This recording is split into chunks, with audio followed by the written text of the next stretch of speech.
When the shady carny, Colonel Tom Parker, meets a young and talented man from Mississippi, he believes this man is destined to become a star. The two begin their journey to stardom, all complete with its ups and downs. This is the origin of the king of rock and roll. This is the story of Elvis.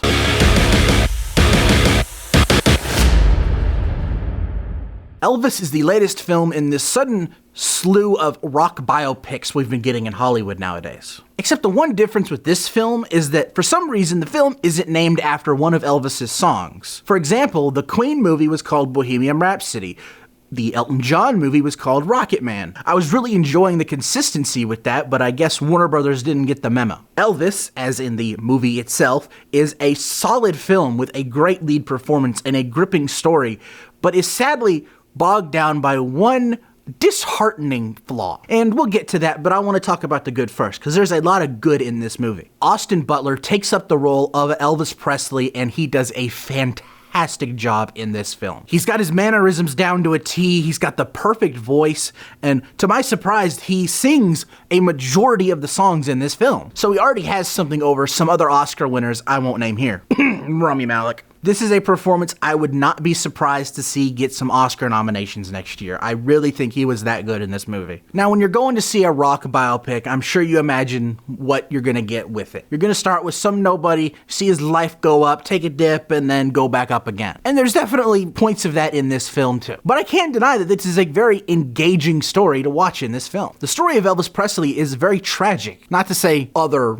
rock stars who've had biopics aren't tragic, but for some reason, Elvis's story just engaged me so much in this film. It's a tragic issue that spans across multiple decades, and I think the film does a great job at tackling the issues that each decade dealt with through the eyes of Elvis. And it's just made for a very gripping and engaging movie for me. I was really into it. Something that I do not think the trailers did the film justice for was the editing.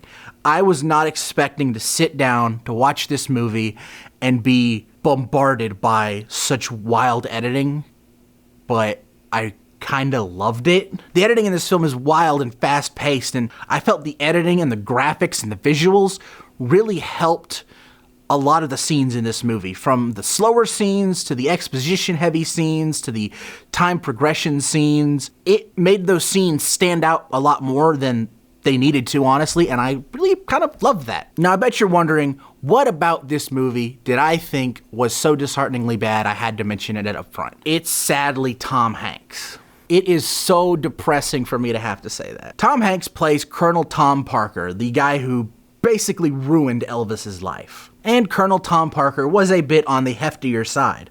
So Tom Hanks has to wear a fat suit for this movie. And he does not work well with the fat suit at all. I'll admit the fat suit's not bad. Had it not been for the fact that I've known Tom Hanks' voice since I was a literal child, I wouldn't have noticed it was Tom Hanks. But Tom Hanks just does not work well with the fat suit. I don't think Tom Hanks emoted as well as I know he can through the fat suit. Since Tom Hanks is an older guy, the body language isn't there either. He's not able to move as freely with the fat suit as, say, someone like Chris Hemsworth can. Even Weird Al was able to move with his fat suit pretty well. I think this is just a very bad case of miscasting. If they wanted to get a bigger guy to play this character, I think John Goodman would have knocked this role out of the park. Pun intended. Also, the character of Tom Parker is played up so much like a cartoon villain in this movie. It's kind of hilarious. This isn't related to Colonel Tom Parker in the film, but there's also one scene where a Southern conservative is given a speech and there's 3 Confederate flags behind him. And I'm like, people did this in the 60s? It looked like that? This looks like a Nazi rally. What's the difference? But aside from Tom Hanks' performance, this is still a solid rock biopic. Austin Butler is fantastic as Elvis Presley, the story is great, and the editing is super fast and fun, which was a big surprise, may I remind you. It's just a shame that Tom Hanks was just so poorly miscast. It definitely hurts the film, but I don't think it hurts the movies too much that you're not gonna enjoy it. It's just sad to me to see an actor that I love be misused so poorly. Thank you. Thank you very much for watching this review. If you enjoyed it, please consider hitting that like button. And if you want to see more, hit that subscribe button, ring that bell to be notified when the next review drops. Until next time, I'm Quentin Dunaway, hoping you will keep it cinematic.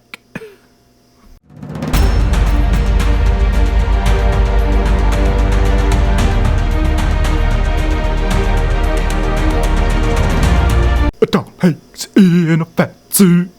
Tom Hanks in a fat suit. Tom Hanks in a fat suit.